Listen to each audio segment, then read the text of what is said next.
to me, to be of service to my family, I just have to make sure I stay engaged no matter what I'm going through.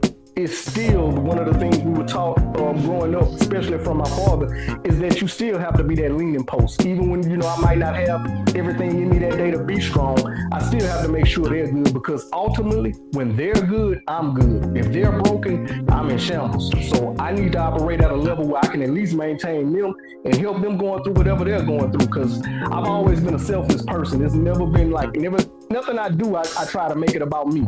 So my overall thing is just to make sure I'm of value through them, because when they're good, that replenishes me more than anything. Absolutely. Absolutely. So what is a silent discipline, a silent habit that you have, man, to keep you grounded in those moments? Because, through your background and your life experiences, through your journey of the military, like you mentioned, your father, which we'll touch on him in a minute, having those examples of leadership, having those examples of strength, those are great morals and principles and a solid foundation of growth into manhood. So what are some things that you developed or picked up from that you carry today into manhood, into fatherhood?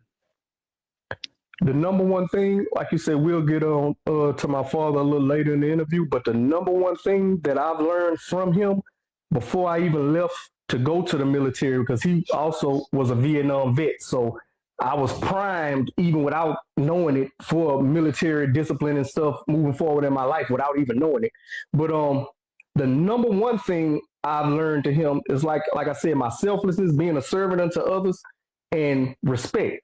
I always tell people I learned from my dad, and my dad wasn't no street guy, but I learned from my dad how to interact from the block to the boardroom.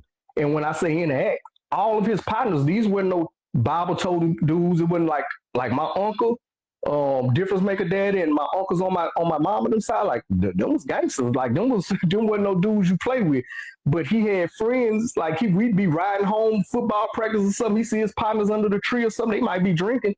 He ain't gonna try to go there and rail mode. They know what he do. They respect his position, but he'll go over there,